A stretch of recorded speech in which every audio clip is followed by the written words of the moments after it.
Now let's move on to the entry requirements that are needed for various courses in USA. We will start with the entry requirements of bachelor's courses. US universities require students to have a good percentage in their class 12 examinations. There is no cap on the marks, but the better the university, the higher grade it will expect. Students need to show that they have an English language proficiency by either giving the IELTS or the TOEFL examination.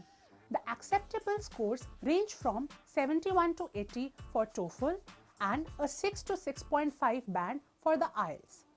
Pre-sessional English courses are also available for students who do not meet the English language requirements, but it is not very suggested that international students go for these. Most top-ranked universities in US would also ask the student to give the SAT, or known as the Scholastic Aptitude Test examination. A typical good score would be 1150 plus out of a total of 1600, but again, the Ivy League universities and the top universities would require students to have higher scores like that of 1400 plus. Pathway programs are also available for students who do not meet entry requirements. You should also note that for the top 25 universities, besides the normal SAT examination, students might also have to give the SAT subject tests for minimum of 2 subjects. Mostly for engineering courses, Math Level 2 examinations and the physics or chemistry examination is required. For business courses, usually the Maths Level 2 examination is required. Since US universities put a lot of emphasis on the overall profile of the students, hence, besides the SAT scores and the academic marks, students should have a good amount of extracurricular activities and community service for a successful application.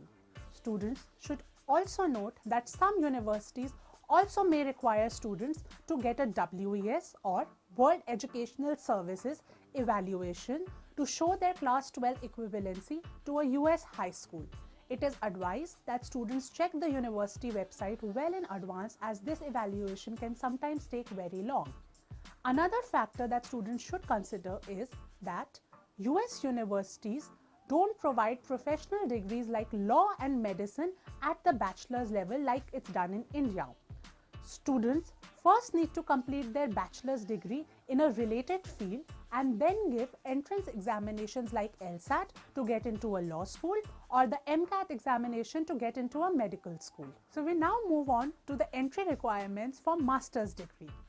Many US universities require students to have a 4 years of bachelor's degree to pursue their master's. 3 years bachelor's degrees are acceptable for some universities if the institution in India is NAAC-A accredited, National Assessment and Accreditation Council. If you do not have this, you can pursue a 1-year diploma after your 3-year bachelor's degree to make it equivalent to a 4-year degree. Most universities require the GMAT examination for management-related courses and the GRE examination for technical courses. For MBA, you should also note that most good universities would ask for a minimum of 2 to 3 years of work experience. TOEFL or IELTS exams should also be taken for the English language proficiency. The various standardized examinations are as follows. Usually, the student should be having a 300 plus in their GRE examination. For GMAT, a 500 plus. For the TOEFL examination, a minimum of a 79. For IELTS examination, a minimum band of 6.5 is recommended. However, for top universities, the cutoff for GMATs can go as high as 700 plus and for GRE as high as 320 plus. Since US universities focus on an overall development, there are other factors that they look into. These factors are extracurricular activities that the student has been involved in, the research that the student has done in his particular subject, his documents such as resume, letters of recommendation, statement of purpose are also very crucial and have to be drafted very effectively.